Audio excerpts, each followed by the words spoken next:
Hola, buenas, yo soy el alumno Jorge Orlando Chávez Martínez y el día de hoy vamos a realizar la práctica acorde a las constantes vitales y primero vamos a explicar qué son las constantes vitales de manera breve. Bueno, las constantes vitales son ciertos elementos que se van a tomar en cuenta en lo que es la valoración clínica del paciente y estas van a ser cuatro fundamentales. Como primera tenemos la presión arterial, el pulso, la temperatura corporal y también lo que van a ser pues básicamente las respiraciones y también la saturación de oxígeno que se mide al analizar o valorar estas anteriores, aunque también se toma la quinta como el dolor, pero eso ya se analizará de manera posterior. Antes de la realización de lo que es la primera valoración de la temperatura corporal, le vamos a decir al paciente si puede firmar nuestra carta de consentimiento informado, aclarando todas las situaciones que va a suceder durante la evaluación.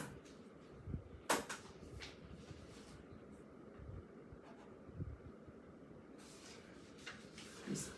Y bueno, vamos a explicar un poquito a qué se refiere con la temperatura corporal. Y esta básicamente consiste en el equilibrio entre la pérdida del calor y la producción del calor de nuestro organismo. Y esta se va a dividir en dos muy importantes, que va a ser la temperatura central, que se basa en la temperatura de los tejidos profundos, en los tejidos viscerales de nuestro organismo, y la temperatura superficial, que básicamente consta de lo que es la grasa, el tejido subcutáneo, y pues por englobarlo de una manera más general del tejido superficial.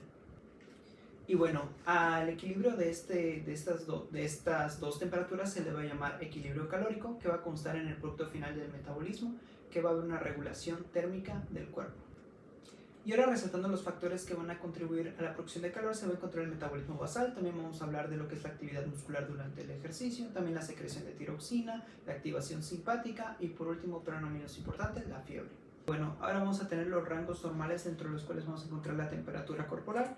Y en un adulto va a ser de 36 a 37,5 grados Celsius. A grados mayores a los normales van a ser denominados como pirexia. Hablando ya de un grado muy alto, se va a llamar hiperpirexia y va a estar dentro de lo que es el rango de los 41 grados Celsius. Por otra parte, cuando hablamos de hipotermia, es un grado por debajo de lo que es la temperatura corporal central, es decir, va a estar por debajo de los 36 grados Celsius. Y ahora donde vamos a localizar el termómetro va a ser en diferentes áreas y vamos a checar la que sea más conveniente. Primero se puede realizar de manera oral, también en el recto, en el axilar, en la membrana timpánica y en la arteria temporal. Ahora vamos a realizar el procedimiento de la toma de la temperatura axilar, esto siguiendo los protocolos de la institución, presentándonos con el paciente y además presentarse uno mismo, posterior a firmar la carta de consentimiento informado. Por favor, le voy a tomar lo que es la temperatura axilar. Por favor, puede arremangarse su blusa. También es necesario proporcionar intimidad al paciente y también tener en cuenta la higiene de las manos. Si la zona está muy húmeda, vamos a limpiar la zona para que no vaya a haber variaciones en la temperatura. Voy a colocar el termómetro. Puede bajar su mano. Y también es necesario considerar que si se va a realizar este procedimiento en niños, lo más factible es realizarlo en la vía de la membrana timpánica. Y bueno, una vez que haya finalizado la temperatura, le pedimos al paciente que se retire el termómetro. Muchas gracias. Y tiene una temperatura de 36 grados centígrados. Bueno, ahorita acaba de bajar un poco. Vamos a mostrarlo. Y ahora vamos a hablar referente al pulso, que es básicamente una onda de sangre producida por la contracción del ventrículo izquierdo del corazón, y este va a representar lo que es el volumen sistólico. También dentro de este rubro hay que tener en cuenta que el gasto cardíaco va a equivaler a lo que es el volumen sistólico multiplicado por la frecuencia cardíaca por minuto, y en base a nuestro resultado vamos a determinar que aproximadamente un adulto en reposo va a tener 5 litros de sangre. Y bueno, ahora referente a lo que es la toma del pulso, vamos a encontrar diferentes lugares que van a ser el pulso periférico, que se van a encontrar lejos del corazón, y el pulso central o apical, que se va a encontrar prácticamente en el vértice del corazón, en el quinto espacio intercostal, aproximadamente a esta altura. Estos lugares más específicamente donde se va a tomar el pulso va a ser el pulso radial, el temporal, carotidio, apical, braquial, femoral, popliteo, tibial posterior y pedio dorsal. Y ahora vamos a proceder a lo que es la realización de la toma del pulso radial. Vamos a tener al paciente en sedestación, sentado en una silla, en reposo, que no haya realizado ninguna actividad. Posteriormente tiene que estar su brazo más o menos a 90 grados, apoyado sobre una silla, también sobre el muslo, y las palmas de la mano deben estar hacia abajo, tocando la superficie, y lo vamos a palpar, la radial.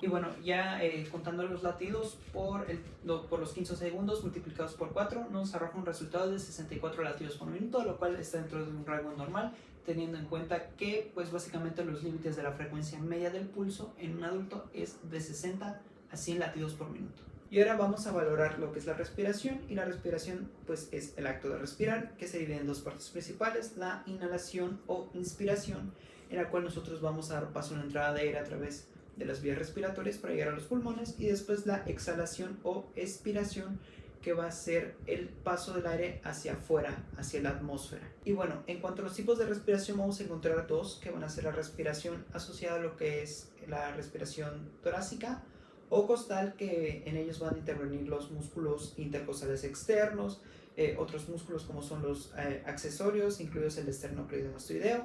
Y por otra parte tenemos la respiración diafragmática, o también llamada abdominal, que va a depender de la contracción y relajación del diafragma. Y en la valoración de lo que va a ser la respiración vamos a tener en cuenta ciertos patrones respiratorios que vamos a valorar, como lo son la frecuencia, también el volumen, el ritmo, la facilidad o el esfuerzo a respirar, y también ciertos ruidos anormales que representan alteraciones fisiológicas. Y bueno, para realizar el procedimiento vamos a recurrir a pues todos los protocolos de la institución, presentarnos con el paciente, la carta de consentimiento informado, etc. Algo muy importante es mantener la higiene de las manos, y para la valoración es importante como tal no recurrir directamente al paciente a informarle que vamos a tomar la frecuencia respiratoria, porque esto puede alterar lo que pues son los patrones de la respiración y nos va a dar un resultado alterado o un resultado erróneo. Y para ello, en lo que estamos valorando otras cosas, pues podemos ver el volumen del tórax o ciertas exaltaciones que se dan en la respiración, o decirle al paciente que coloque su mano o la palma de la mano en lo que es el pecho y ver la elevación y el descenso del mismo para valorar la respiración. Algo también que hay que tomar en cuenta es que si las respiraciones son regulares, se va a tomar como referencia los 30 segundos para valorarla. En cambio, si son irregulares, se tiene que tomar los 60 segundos para su valoración. Bueno, ahora vamos a revisar lo que es la valoración del pulso radial. Por favor, coloque su mano como la mencioné anteriormente. Y vamos a esperar. Su otra manita puede colocar en el pechito, por favor. Ok, vamos a empezar. Y bueno, valorando pues lo que es ya la frecuencia radial y respiratoria, la respiratoria en la que nos estamos centrando pues consta de 16 respiraciones por minuto. Retomando el punto de la frecuencia respiratoria, hay que considerar que el rango normal de las respiraciones por minuto va a constar de 8 a 16 respiraciones por minuto en un adulto.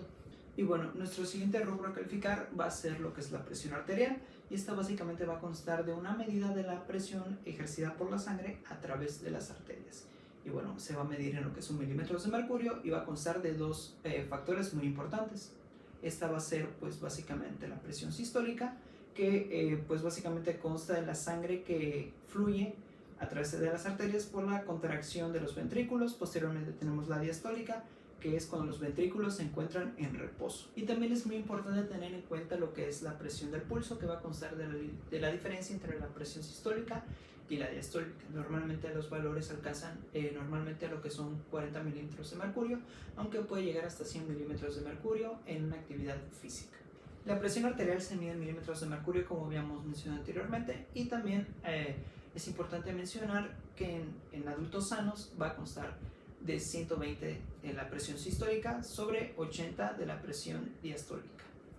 También es importante mencionar que la hipertensión se va a tomar en cuenta a partir de los 140 de la presión sistólica sobre los 90 de la diastólica. Por otra parte, vamos a tener la hipotensión, y esta va a constar básicamente de lo que es una lectura sistólica que se va a encontrar de forma constante entre los 85 a los 110 milímetros de mercurio en un adulto. También es importante mencionar que la hipotensión ortostática va a constar de la caída de la presión arterial cuando pues el paciente se sienta o se pone de pie, y esto es debido a una vasodilatación periférica en la mayoría de los casos. Y bueno, ahora vamos a explicar los aparatos para medir la presión arterial. Principalmente tenemos el estetoscopio, que con este vamos a ubicar lo que es el pulso braquial. Posteriormente tenemos el baumanómetro, que consta de este aparato, que se va a dividir en lo que es en el esfigmomanómetro, el tubo hacia el esfigmomanómetro, lo que es la pera y la válvula. De esta parte tenemos el velcro que acompaña lo que es el manguito, y posteriormente lo que es la vejiga, aunque también tenemos la anchura de la vejiga, la longitud de la vejiga, y de esas partes consta el baumanómetro. Y bueno, también es importante indicar que para la toma de la presión arterial hay que considerar los sonidos de Korotkov. Estos se van a basar en 5 fases muy importantes. La fase 1, un sonido de golpeteo; la fase 2, un sonido de arrastre; fase 3 es más o menos un sonido más suave que el anteriormente indicado durante la fase 1; el 4, que es un sonido de arrastre y amortiguado; y también tenemos el 5, que ya es la fase en la que terminan los sonidos de corales. Y bueno, vamos a proceder a tomar la presión arterial. El paciente debe estar con los pies relajados sobre una superficie plana, o sea, el piso. El brazo debe estar en una angulación casi de 90 grados, el brazo debe estar completamente relajado. Y para la posición del manguito vamos a tomar de referencia lo que es el antebrazo. Este pliegue que está justo aquí va a ser de 2 dedos, y vamos a colocar nuestro manguito, o si tenemos regla va a ser 1 centímetro. Posteriormente cerramos lo que es el manguito con el velcro que tiene, toman la referencia los 2 dedos, y deben entrar 2 dedos por debajo de lo que es el manguito. Esto debido a que se va a inflar. Vamos a ajustar un poco más. Y ahora, previamente debemos palpar lo que es el pulso braquial para colocar lo que es nuestro estetoscopio. Recuerden que es del lado medial. Recuerden la posición muy importante de lo que consta el estetoscopio. Para que podamos escuchar bien, debe guiar el sonido hasta nuestro conducto auditivo. Entonces,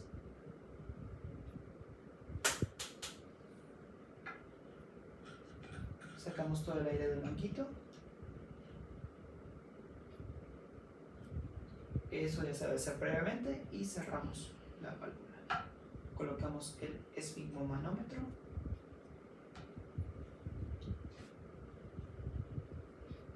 y lo colocamos.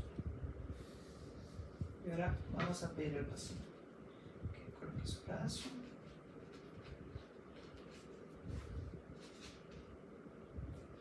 Y ahora vamos a proceder a inflar lo que es el manguito con la válvula ya cerrada. Debe llegar hasta los 200 o 180, y vamos a escuchar. Ya. Bueno, posteriormente a analizar los resultados, tenemos que la presión sistólica consta de 125 milímetros de mercurio sobre los 80, que es de la presión diastólica. Y ahora vamos a hacer la medición de lo que es la saturación de oxígeno, y esta va a constar en base a este instrumento llamado pulso oxímetro, que lo que va a hacer es que va a analizar la saturación de oxígeno en la sangre arterial que circula a través de nuestro cuerpo, y hay diferentes localizaciones por ubicar el pulso oxímetro. Por ejemplo, el más común es en los dedos de las manos. También tenemos en el lóbulo de la oreja, en lo que es la frente, o alrededor de la mano y pie de los recién nacidos. También hay que considerar que igual se puede en el pie. Ahora vamos a la realización de lo que es la toma de la saturación del oxígeno mediante el pulso oxímetro, y para ello hay que seguir todos los protocolos previamente mencionados, la higiene de las manos, y también es muy importante verificar que nuestro paciente no tenga algún esmalte o las uñas, debido a que esto puede provocar que no se tome de manera correcta o que no se detecte bien lo que es la saturación del oxígeno, debido a que el sensor no puede tomar de manera correcta los datos por el esmalte. Ahora vamos a colocarlo en lo que es el dedo. Como bien tenemos una entrada que es más apropiada para la zona de los dedos. Si fuera un recién nacido, lo más indicado sería el pie. Colocamos, cerramos, verificamos y dejamos la mano reposando. Y bueno, como lo podemos observar, estos son los resultados que anota el pulsioxímetro. Y aquí tenemos el 95% de la saturación de oxígeno, que está dentro del rango correcto. Y para verificarlo, el rango correcto es de 95 a 100% de la saturación de oxígeno. Bueno, ahora vamos a hablar del índice de masa corporal. El índice de masa corporal se refiere básicamente a lo que son las reservas de la grasa corporal y de si son correctas en proporción a lo que es la altura del individuo, o también nos puede indicar si hay alguna malnutrición en este. La fórmula consta básicamente de el índice de masa corporal, que es igual al peso sobre la altura en metros al cuadrado. Como podemos ver, la báscula arroja un resultado de 71.1 kilogramos. Sustituyendo nuestra fórmula del peso con 71.1 kilogramos sobre 1 metro con 54 centímetros al cuadrado, nos indica un resultado de 29.97 en nuestro índice de masa corporal. Y eso indica que nuestro paciente, en cuanto a la clasificación del sobrepeso y obesidad, está en un rango de sobrepeso. Analizar las medidas antropométricas como último punto. Estas van a ser más que nada técnicas no invasivas para analizar lo que son la composición corporal del cuerpo, y se va a realizar mediante los pliegues. Estos pliegues van a determinar las reservas de grasa corporal que tenemos en nuestro cuerpo, y vamos a analizarlo a continuación. Ahora vamos a pedirle al paciente que se pare como está en este momento, y vamos a medir de lo que es el acromio, el borde del acromio, hacia el olecrano. Vamos a sacar la medida. Y bueno, para el pliegue cutáneo vamos a medir también lo que es la distancia entre el acromio y el olecrano. Tenemos que es 31, entonces la mitad sería 15.5. Ok, una vez teniendo la mitad, pues 1 centímetro abajo es por el pliegue cutáneo. Pero ahora vamos a medir la circunferencia del brazo para posteriormente usarlo en nuestra fórmula. Y bueno, la circunferencia media del brazo anota un resultado de 33 centímetros que vamos a anotarlo. Y ahora para el pliegue cutáneo vamos a hacer referencia a 1 centímetro menos de lo que habíamos acordado. Okay. Le plegamos un pliegue y vamos a tomar lo que es el pliegue. Vamos a decirle al paciente que va a sentir un ligero pellizco, y vamos a agarrar lo que es el tejido graso, el tejido subcutáneo, y por abajo hay que mantener de manera completamente horizontal y picamos.